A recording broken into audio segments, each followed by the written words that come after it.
Welcome to Getting In, a College Coach podcast. I'm Kyra Tyler. I haven't been with you all in a while. I'm delighted to be back. I've been at the organization since 2005, working with students and their families on the college application process. We are into our Super Bowl month. October is here. I feel like, that is really our time to shine. But we're going to talk through some really good things today, which will be wonderful. In our first segment, I'm going to be joined with one of my delightful colleagues to talk about tips for studying abroad. We're also going to unpack three of the most selective school supplements on our What's Up series, and then we'll finish up with finance tips for families of high school seniors. So should be a lot of fun.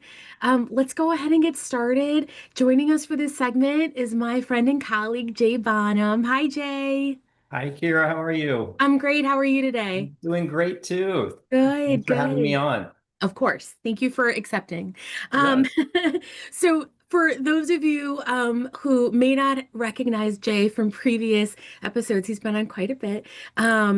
Before working at Bright Horizons College Coach, Jay has worked in a number of places for undergraduate admissions, but he began his career at his alma mater, Hamilton College.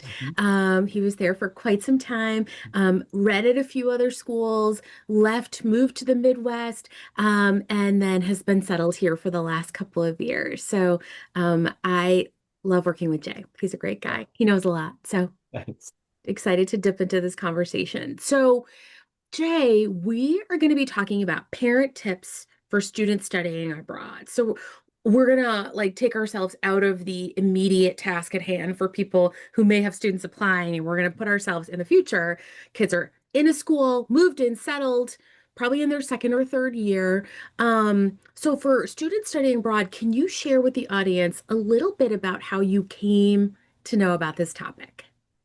Yes. So I have done it.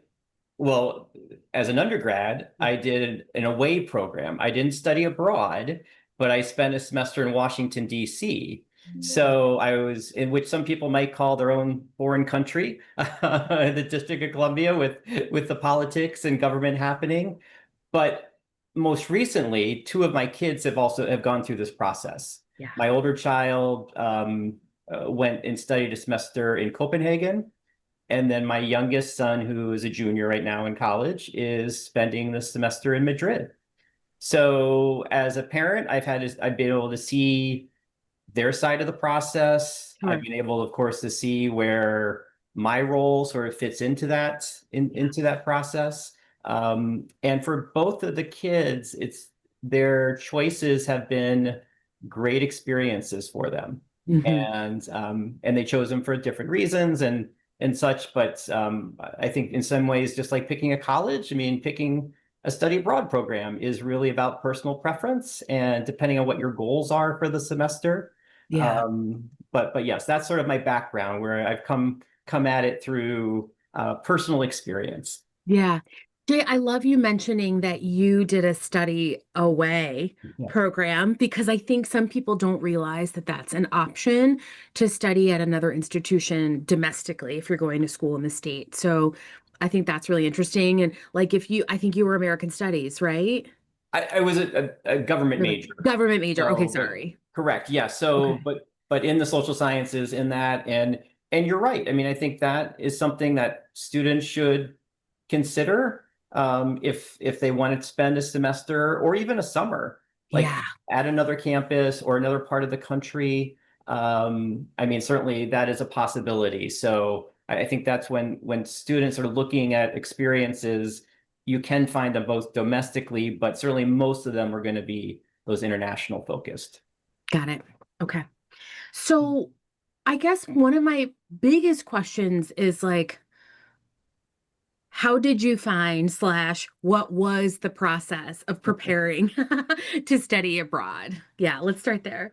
Yeah, and so I think first of all, I'll speak specifically about my younger son since he is currently in it right now. Sure. Thank you. And I mean, there's a couple questions that you sort of have to answer. I mean, first of all, of course, like where do you want to go? Is there a certain part of the world? Do you have language backgrounds Yes. that would help you to do that? Or maybe you want to improve your language skills as well. Right. Um, and then I think also like how long you want to be away, because there's some programs that would just be for a semester, some might be a full year. Mhm. So certainly my son had to sort of figure out like, did he want to be away from his university for a whole year? And his answer was no. He wanted to be away for a semester Yeah. and then still have a chance to come back and finish out the spring of his junior year. And then I think the other thing is that for families to think about is which semester works best as well. Mm. Mhm. Because this is something that when I was in college, which was many, many, many years ago, at least Same, where I Jay. went, but a lot of the kids went away in the spring. Yeah. So for the spring semester, where for my son, where he goes, a lot of the kids go away in the fall. So you also have to decide which semester makes the most sense as well. Yeah. And how did he go about finding his program? Like how Yeah. does a student even like think about navigating that? And is there a role for a parent in that, I think, too? Yes, that's a great question. So most universities are going to have some type of, especially schools that do send a lot of kids to away for a semester or a year, they're going Yeah. to have some kind of office on campus that it's their role to help support students and to let them know about their choices. And so for my son in particular, there was sort of a list of programs that his university would automatically sort of they're pre-approved. Yeah. He knew if he went in any of these programs, the work that he did would transfer back. Now, that is not to say that if you like found a country or found a program that your university does not recognize at this point, it doesn't mean that you can't do it. Sure. But there will be there's more work that you'll have to do to make sure that before you go, you know that the work that you do in that study abroad will transfer back to your home institution. Yeah. So, That's really key. And I think not enough people think about that. And I've seen it get tricky for folks when they have a student who may want to do further graduate study kind of soon after, right? Like mhm, you want to go to PT school or something like that. Like you need to make sure that your credits that you're accruing are going to get you something. And right, if they don't, that you're prepared for that and you can make correct. plans to make that up. So I think that's really big. And I love that at his particular school, I know obviously where he goes in his name, but Yeah. we're gonna allow him his privacy. But that they help kids like narrow it down because I Yes. think for some students it isn't they're curious about it, but it can feel like an overwhelming process because it's like, how the heck do I start? So to know that like he had some guidance based on where he goes, but also his major and like what they have seen work well in the past. Yeah. Again, leaving the door open if he wants to do something different. But I think that's like so comforting and helpful.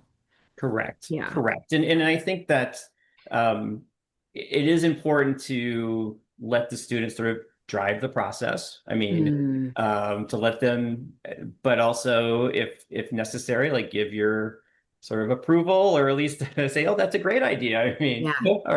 or like in our case, like my wife and I, we've never been to Spain. So yes, go to Spain so we can go and visit and such. So but no, I mean, the role of the parent is really just to, again, to be supportive and also just make sure that the student is asking the questions like, okay, if I do this program, like what will happen with my credits? Right. Or is this the right time for me to be away, to be Yeah. gone in the fall or the spring?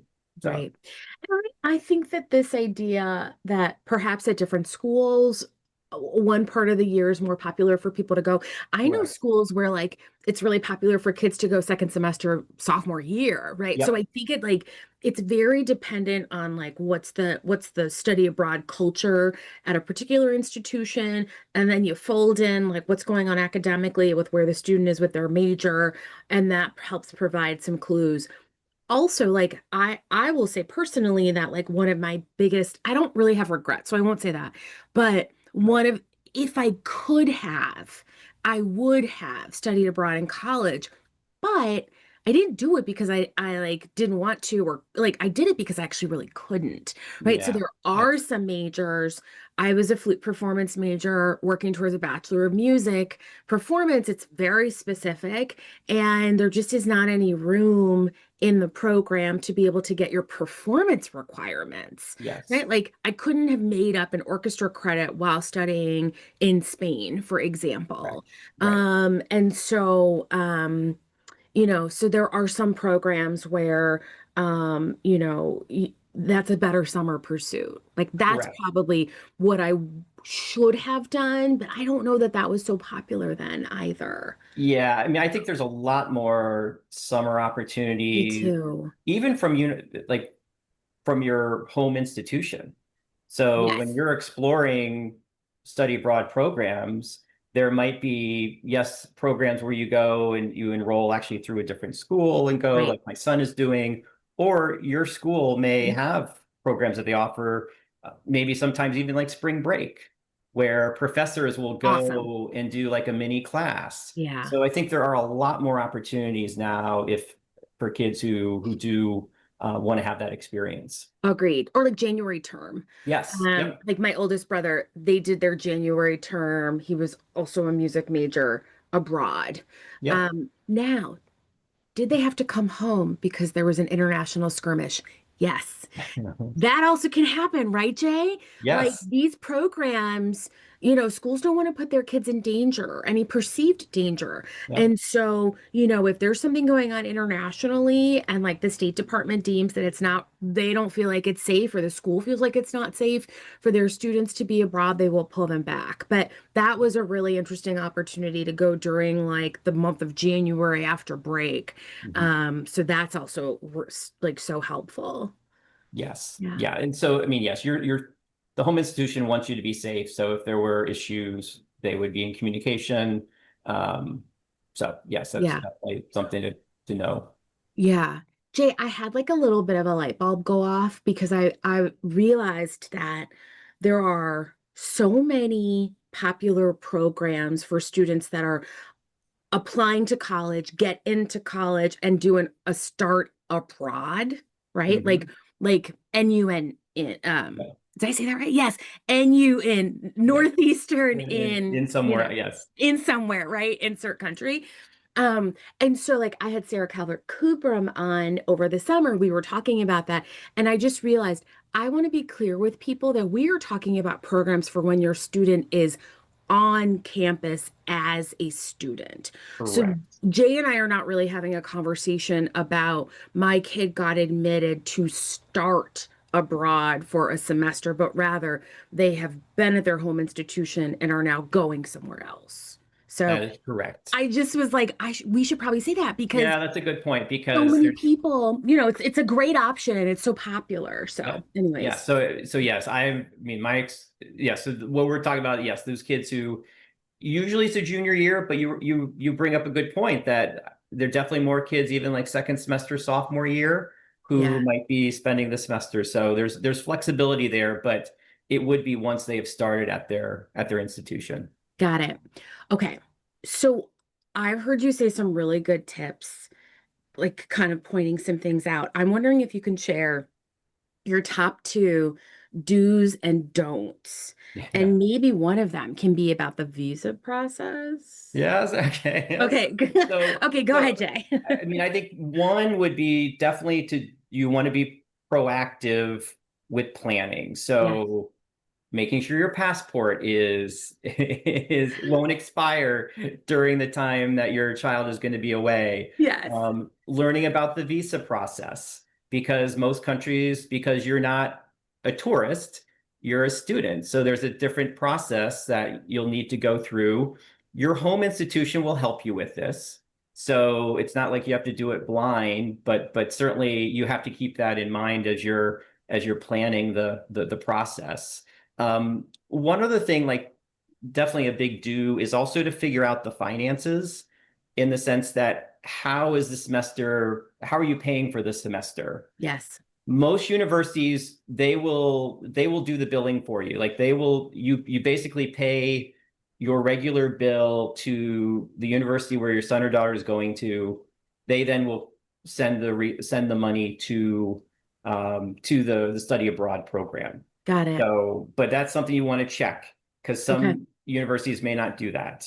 I think one sort of don't is that your child is probably going to have a lot of different housing options. It could be a homestay. It could be in more of like a residence hall. It could be an apartment. Um, Sort of let them choose. Like, don't try to influence them Mhm. because, like, That's I know from good. my own situation, like, I thought it'd be really great for my son to have like a homestay where he would stay with a family, really learn the language, but it's just not really his personality. He'd I get rather it. really be in a residence hall where he can learn, where he can meet with other students. Yeah. So keep that in mind as you're finalizing things. Um, oh, and the other thing I would encourage you to do is some of these study abroad programs, like the cost of like personal expenses is more. So I Mm, always encourage families like the summer before, like make sure your child can make some extra money, yeah, that'd be maybe great, get an right? extra job just so they can have more resources to help to enjoy the experience Yeah. and have a chance to travel and do other things. Cool. Okay. Jay, these were great. And I think a big do is like if you can go visit your kid. Um Yes, yes, yes. I would then definitely do that. I mean, yeah. yes, if that's possible. But yes, Okay. that's a great thing. But yes, this is their experience. So, Yeah. and it really is a wonderful opportunity for them to spend some time away from their campus. Great growing experience. So I All definitely right. encourage students and families to look at it when they're exploring their college years. Cool. Thank you, Jay. Appreciate the Thank time. you. We're going to take a short break and come back with our friend and other colleague, Jen Simons. I am delighted to be back with my friend, Jen Simons. Hi, Jen. Hey, good to see you as Thank always. Thank you. thank you. You too. Thanks for coming. You are a frequent guest on the pod. We always love having you. I'm going to give a really quick hit refresher of your brilliance in the field. Um, so Jen has tremendous experience from a variety of places, Connecticut College, Tufts University, Northeastern. She's extremely well versed in international admissions. She literally knows almost everyone in undergraduate admissions, and she was also a school counselor. I don't want to not mention too, she's a graduate of an excellent women's college, Wellesley, and a fellow Harvard grad School of Education alum. Oh my God, I couldn't get it out. You did. So, anyways, thanks for coming on. Thank you so much for having me. Of course. So, I already said the name of the series, and it's embarrassing, but I'm going to lean into it. The What's Up What's up? series. But today we are focusing on big heavy hitters, super popular choices, not HYP, but HYS, Harvard, Yale, and Stanford. Before we get kind of like, I have a couple of questions, but I'm wondering if you have any musings or Hmm. observations you'd like to share about the supplements. Yeah, I think there are a couple of general things that apply. But what I will say is that we did a podcast recently about how there's a thing on like TikTok or like that essays, like your personal statement in particular, Yeah. the 650 word Common App essay has to be like a wowzer. It has to have a hook. It has to have motifs. It has to have similes and metaphors and everything. We don't think that's true. We know that that's not true. But I'm going to say maybe the opposite a little bit for supplements in that they don't have to be wowzers because you're the wowzer and I want you to remember Mm. that. But this might be your chance if you feel creative to be creative. Ooh, I I love that. think this is a good venue for all these questions and all the subs in general. if you're going to take a risk, let's do it here in Yeah. 150 words and 50 words Yes. and 35 words. 35 words. I love that. I also want to rename this episode You're the Wowzer, but You're that's the like that's wowzer. different, Yeah. right? So I love that. Okay. Yeah, you can get weird. Anyways, okay, on that topic, let's think about there are some similarities between some of these. Oh, yeah. Um, Stanford and Yale have some similarities in the brevity of their responses. Like Mm-hmm. Stanford has some 50 worders.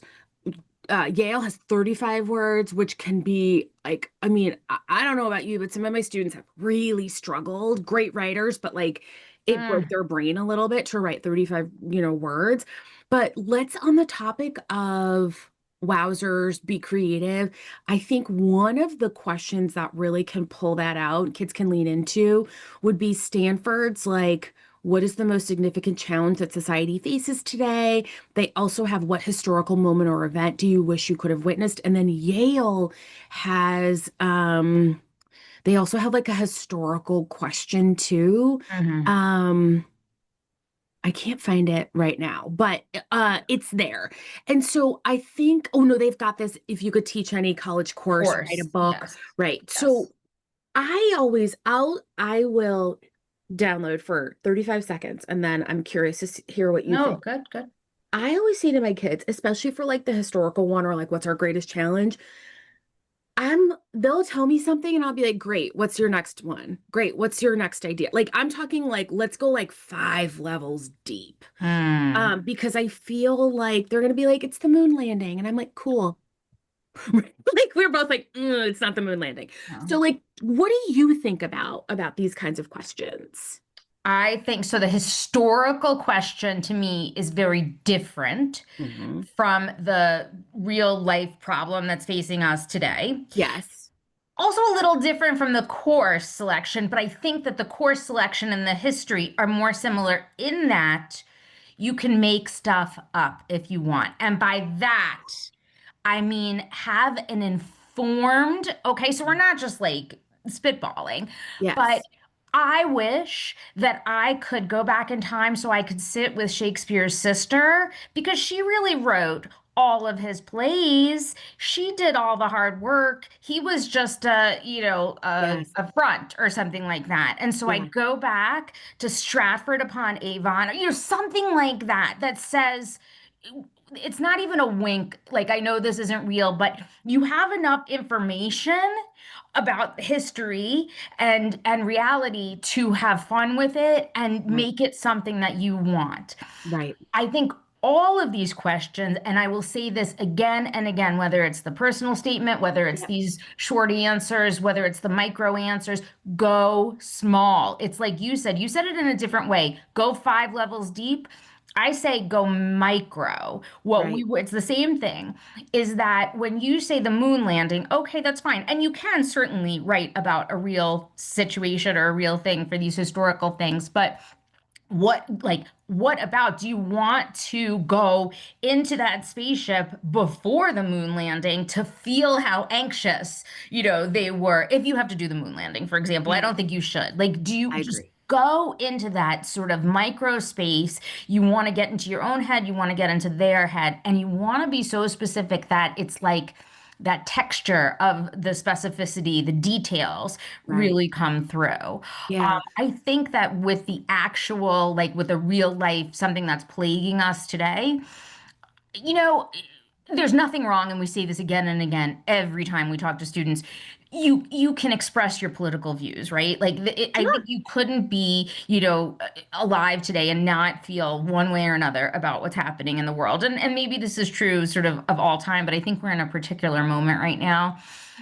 You need to make sure that it's written in such a way not to make someone agree with you or disagree with you, but that you might be writing for someone who has the opposite opinion and Mm, you don't want right. to insult anyone. And I think that Right. that's true, so if you have very strong feelings about something that's happening now, pretend you are, in fact, talking to someone, maybe even try talking to someone about this opinion that you have about climate change or whatever. Again, I think that that's even too broad. Me too. um go more specific than that, but just off the top of my head, and see how you make them feel when you know they disagree with you. Like, are you presenting this? And that's not easy to do because you're not going to be neutral. You have strong feelings. You want to Of express course. strong feelings, but you don't want to seem like you're stepping on. And actually, interestingly enough, a lot of these questions are about resolving disputes and, everything like that. Yes. So you want to walk the walk. Yes.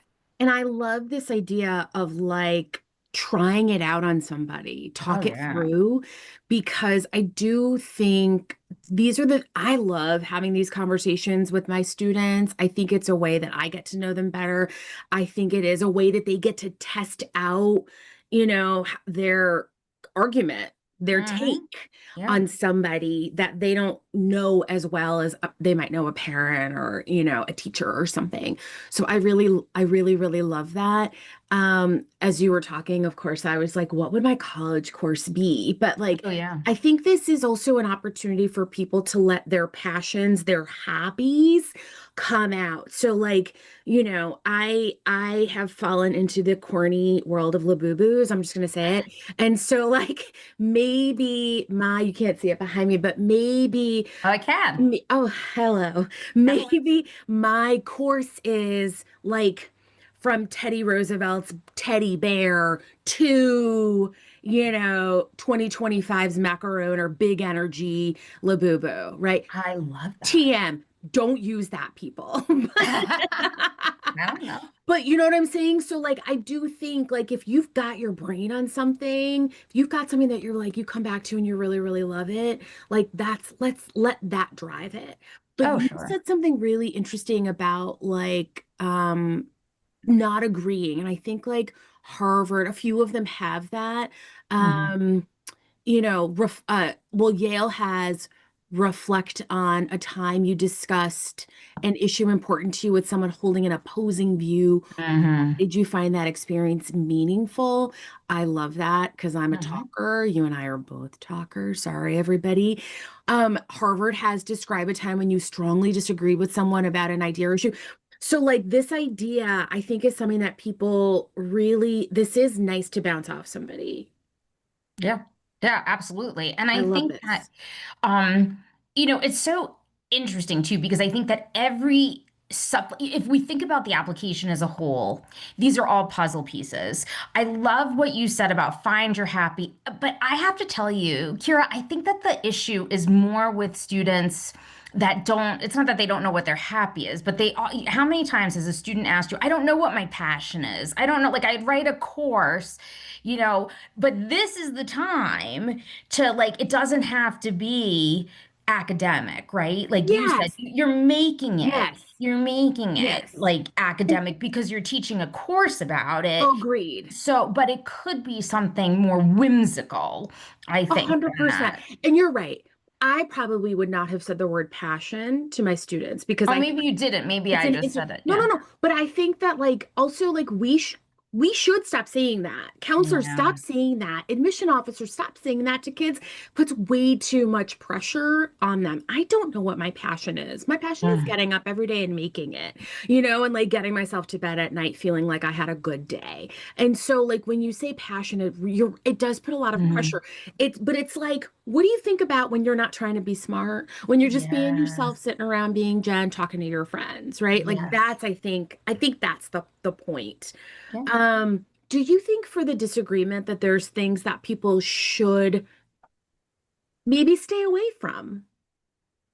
No, I think as long as you're not trying, my instinct is no. I think that Okay, it's too. all fair game. Me too. I think that the question you need to ask yourself is, am I proselytizing? That's sort of Mm, the defining. I have so much respect for people that have deep beliefs and values, even if they're different from mine. Like you have to. That's what our society needs, right? But if I feel like you are really trying, like of course there's an element of you're going to try to convince me. Like that's just good academia, right? Like it's yes, the push and pull, it's the yes. debate. But there is a fine line of like, okay, now you've gone too far and you're trying too hard to, okay, let me rephrase this. I don't want to walk away from that conversation thinking that I'm wrong. I Ah. want to just think that you are right, and I want to respect that. But I Hmm. think that if I walk away feeling like, oh God, they're judging me, you know what I mean, or That's someone it. else. Yes, I think that's it. I don't mean to point it to you, but yes, I think Yeah, that that no, is absolutely it. I like that better. I don't want to feel judged for judge. my opposite belief. Exactly. I want to admire the argument you've made for your feeling because it's grounded in fact and in reasoning and respect. Respect. Yeah, Okay. definitely. Yes, I like that. So I think if we are operating with that foundation in mind, you're right. Anything can work. Yeah. Kids should not be concerned that they're going to offend unless your foundation isn't strong. You're Yeah. Yeah. proselytizing. Okay. I want to be cognizant of the time. Sure. There is also like these like roommate kinds of Oh, yeah. questions. My take is always don't this please like be mindful of your fatal flaw. Oh my God. I love that. You see, I think I feel like the problem with these conversations is that you always say what I'm thinking, but you say it better. So Good. I was gonna say, don't let your flaws like lead the day, right? Like Yes, I please feel like don't. sometimes you want to be like, I am not a perfect person, or like you want, but don't let like the things that kind of embarrass you or whatever, and we all have them, like, don't start like I snore. Like your Yeah, roommate, like you still want, you know what I mean? And not that that's so bad, but you know what I mean? Like it's like there's you way worse. yeah, oh gosh, yes, That's of an course. unconscious act. Yeah.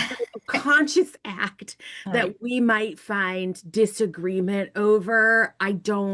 Right. I don't know as an admission officer that that's the foot I want you to put forward. Well, that's exactly right. And it's like you don't I think there's also a trend, like obviously, to reveal so like it's like super realness, right? And actually I will venture to say that the kids that are rightfully applying to Stanford, Yeah. Yale, Harvard Yeah. are super high-powered kids, right? Like, and Yeah. so they have been told, you're perfect, you're great, you're gonna get into, hopefully they will get into these places. And I feel like maybe now in this age of like hyper reality that there's a feeling of like, no, I want to be my natural self. Well, you know what? Pull back on that a little bit, because Pull back on that. just a little bit, just a little bit. We I'm all not have mad to at that. temper it. Yes, I'm not mad at that. There's another one I want to be cognizant of the time Sorry, sorry. that as I was looking over it, I was like, this could be a trap. And that is Harvard's, our alma mater's question, our grad alma mater's question. How do you hope to use your Harvard education in the future? Immediately, I got nervous because I I think sometimes people forget that once you go to Harvard, it is no longer Harvard. It just is your school. Oh, that's It just is interesting. like where you go. Mhm. And you put your pants on one leg at a time, the same way that you did before you wound up at Harvard. And so, in a capitalistic society, what I don't want somebody to say is like, I'm going to make billions with my Harvard Yeah. education, Yeah. which maybe they have a better shot at. I don't know. From a social mobility perspective, I don't know. Sure. But perhaps it is that you want to gain some social mobility, you want to expand your network, whatever. But I think people want to be really careful about how they think about this. Do you have a 20-second response? Take. I mean, I think that verbs are really effective here versus adjectives. If I could put like a really like, so you want those action Yes. words to come in and what you want to Warning. do, Yes. right? And Exposure. there are moments where, and it shouldn't be throughout, but all these essays, you do have an opportunity to dig into that specificity of Harvard, of Stanford. Like, say, I did my research and I know what Harvard is beyond just being the oldest institution. It's not the oldest, but like the historical institution with this Right. prestige and everything like that. Use it if you can to show a little bit about the before when you get to the after, if you want. But I think that's really true. It's not about the prestige, it's about No. what you accomplished Yes. and what you want to accomplish. And that's why I say use verbs. But I yeah. love it. Okay. We needed more time. Ah, I loved this. I hope it's helpful to the folks that were listening. Have fun with these. I think they can be really fun. Watch your that's word count. yes. Test it out with some people. And thank you, Jen. Oh, Have have fun, fun. baby. That's exactly what I want them to take away. Yeah. All right. We're going to go ahead and take another break. We'll be back with Zach to talk finance. Welcome back, everyone. Thank you for sticking with us through our third segment. I want to welcome to the pod my friend Zach Gries. Hi, Zach. How are you? Good. Thanks so much for the welcome, Kyra. Good to see you again. Of course. So, even though we are almost neighbors, Zach and I live in the same city. Yes. I feel like I don't see you enough, so it's really nice to have you. I wanted to share a little bit about your background with our families and our listeners. So you worked at Loras College for in a few capacities around financial aid, counseling students and families around the borrowing process, study abroad opportunities, debt management. Mhm. You were an assistant director of financial aid and admissions officially. And you also have a master's in business and analytics, which I feel like, yes, of course. Um, Here at Bright Horizons College Coach, you're an all-around star. I love Oh, working thank with you. you. I feel like you're such a leader on helping us become more innovative and confident presenters. And you're so good at sharing your financial wisdom with our families. So Oh, really that's glad you're awesome. here today. It's good to be with you. Yes, thank you so much for the warm introduction. Course. So today we are going to dig into something super topical. So for our families of high school seniors, if you have been titillated by particularly the second segment with Jen, where we talked about supplements, this is also for you because we're talking about financial priorities to focus on right now for high school senior families. So such a timely topic right now. I think the first thing I'm most curious about is if someone has not started saving or has like achieved less than they had planned for around saving, should they start now? I Does it make love this question. okay.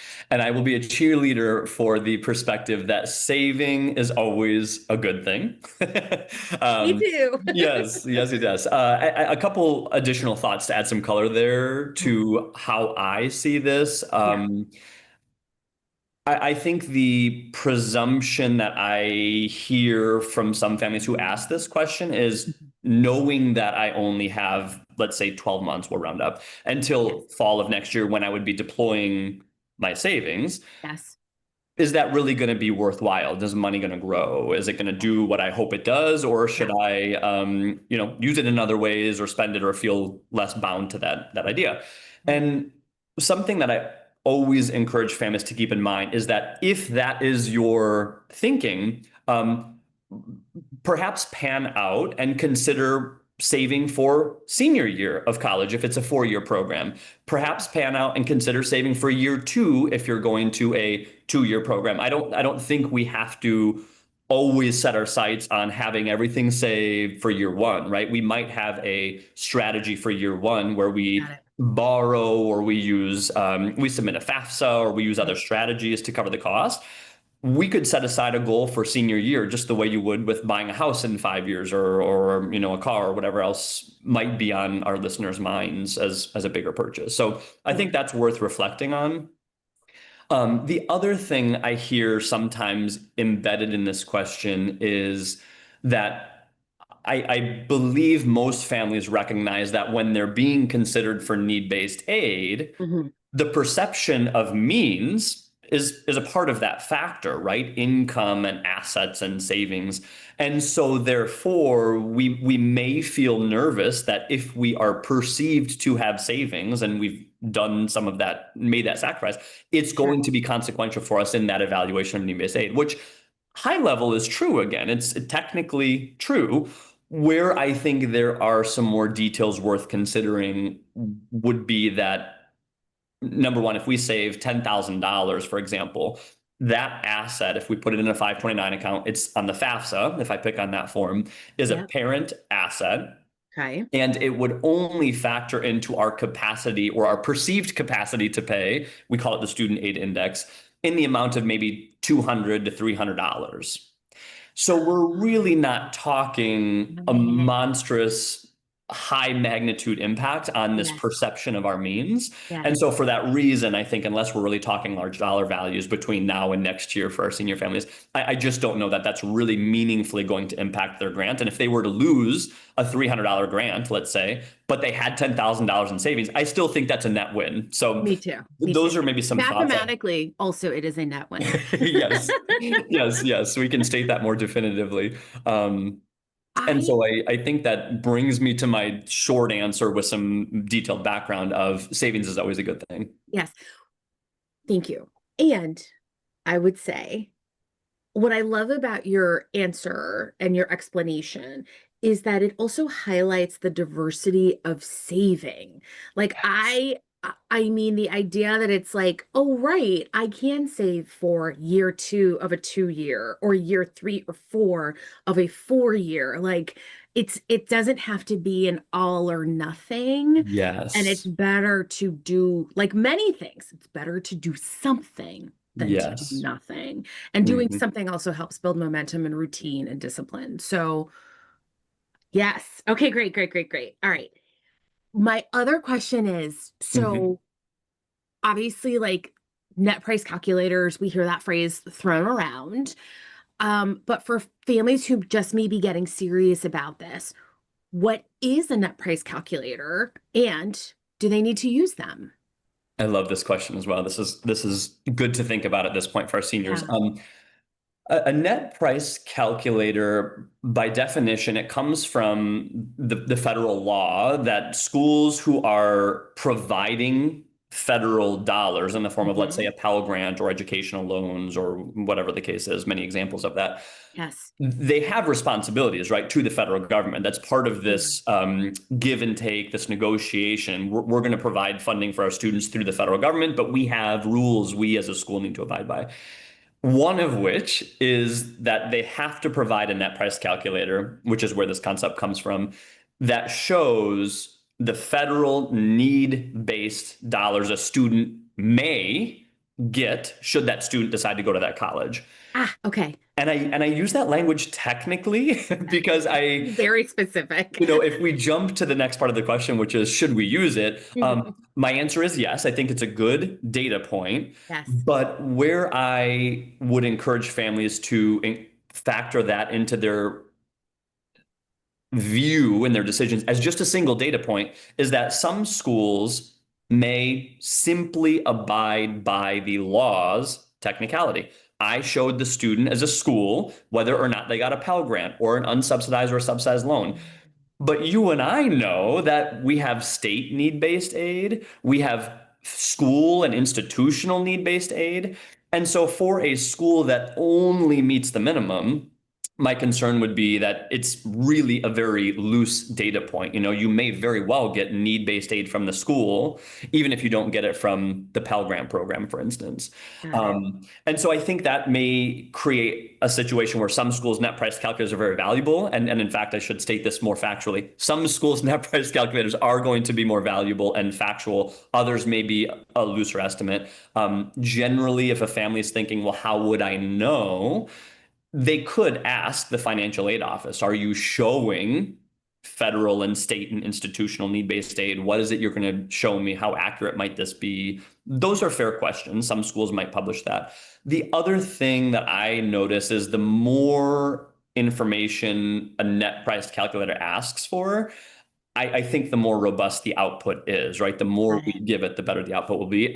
Some may even go so far as to show merit scholarship, which isn't even a need-based grant, right? Yeah, that would be incredible. They're asking for grades and test scores and the level of rigor that a student has done in their coursework.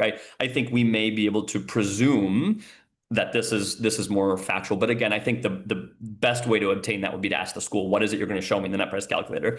And as a fail safe, if you've got I know we're thinking about seniors right now. If you've got a longer time horizon, I think it's even worth understanding more that that's the longer out we have until our senior year process, the more likely that could change fundamentally and the less valuable I think those results are. So I'll pause here. It looks like you've got a question. I was just thinking that it's a tool. Yes. That in some places a little bit more helpful than in Yes, other places, but it's always a good starting point. totally. And then you can kind of, based on what you get from it, decide what your next move maybe. And maybe someone's next move is to call or email a financial aid office Hmm. at a university to ask for more clarity on what they Totally. see in the net price calculator. So I'm telling myself this because I haven't looked at a net price calculator. I mean, maybe the next time we're together, I'll be like, Zach, sit next to me while I pull We up could do my current it. net Yes, I price love it. calculator. Okay, yes. One example I can share, Yeah. maybe that's worth, I think, Yeah. helping families see how these might be orchestrated. When you receive a financial aid offer letter, if we jump forward to our listeners' Yes. spring, Yes. that to me is a cost estimate from the school. We can base the decision on Yes. facts, because they've received that student aid index number, that perception of affordability and means that we talked about earlier. Yeah. And they've processed it all, right? The Yeah. net price calculator, some of the tools I've seen have ranges of income. They don't even let you pick and so if we're thinking an income range that caps off in a calculator at 100,000 and above, Yeah. that's a broad range of possibilities of income. If you're thinking $101,000 of income, that's a different need-based analysis than Absolutely. 300 or whatever the value might be. And so Yeah. I do think that when you're using net price calculators, just keep some of those in mind as far Yeah. as what the output might show you. Yeah. Folks, it's a tool. It will not hold up in court, and more info is coming. Yes, yes, yes. Bingo. Summarized perfectly. Okay. So if a student worked over the summer, put that money aside, Hmm. does that have to be shared if they're applying for financial aid now that they're in their senior year? Yes, yes, it does. But Okay. I should clarify, it would, because financial aid is looking at what we call prior year. Right. The earnings we make in 2025 would not be earnings that we necessarily would be showing on these applications until the fall of 2027, right? So there Got is it. that retroactive. The FAFSA was overhauled a couple of years ago, and now in order to submit it, we have to authorize the Department of Ed to look at the IRS records for our income and our taxes, 401k contributions. And so Sure. because of that, if a student earned income filed taxes today for 2025, it would be seen for the school year 2027, 2028, fall 2027, spring 2028. So I think there's a little bit of a delay. The other thing I'll mention related to our saving questions, that yes, it's factored in, but the Department of Ed has in the background processing system what we call income protections, meaning Uh-huh. that up until a certain dollar value, that income is not expected to be used in that calculation of a student's aid index, the perception of the amount they can pay from it. That is really interesting. Yeah. You taught me something new today. So, Amazing.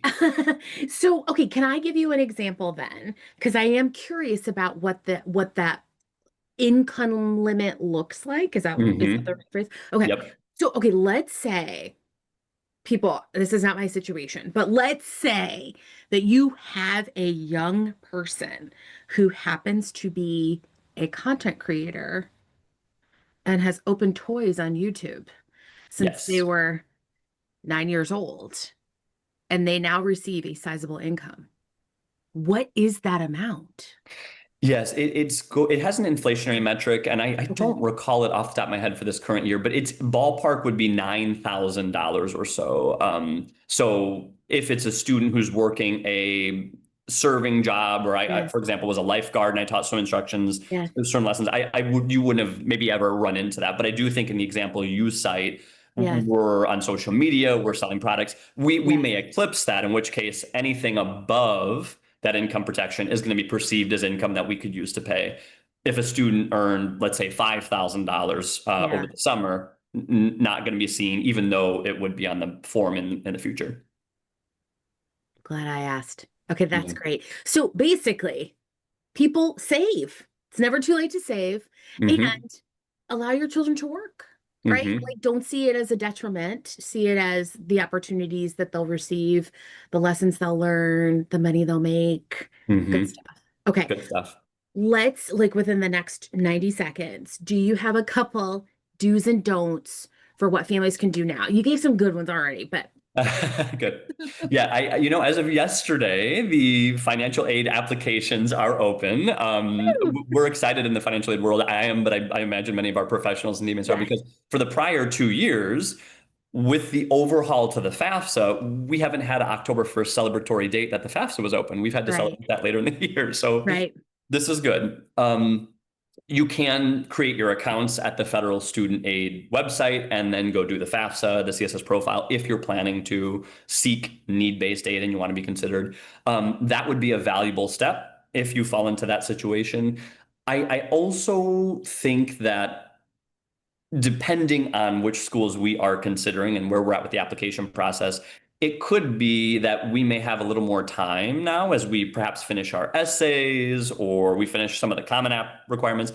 And Sure. in those moments, I would say certainly continue doing what you need to do for your senior year, but maybe start to feel empowered, asking your guidance office if there's any local scholarships you can apply to, or Love. if there's anything online you might find. I think so many of these 1 hour time commitments today are hopefully going to optimize whatever your aid package is in the future.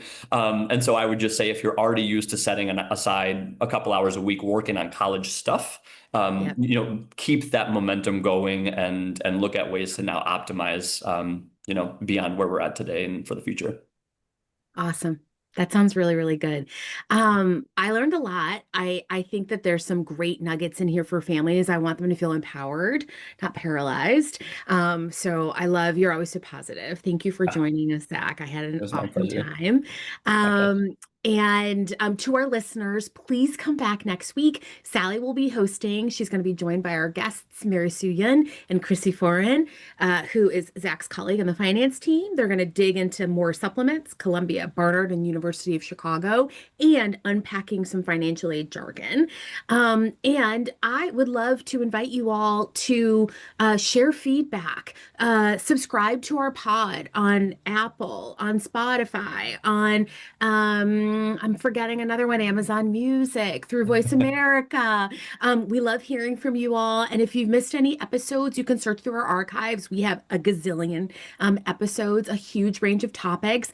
Check out our blog. And I hope you all have a great week. Not especially now that we're in October. We've got FAFSA, we've got applications, hot and heavy. It's going to be a great fall. Thank you for joining us, Zach. Thanks for listening, everybody. It was my Excited pleasure. to see you all next week. Bye bye. See you.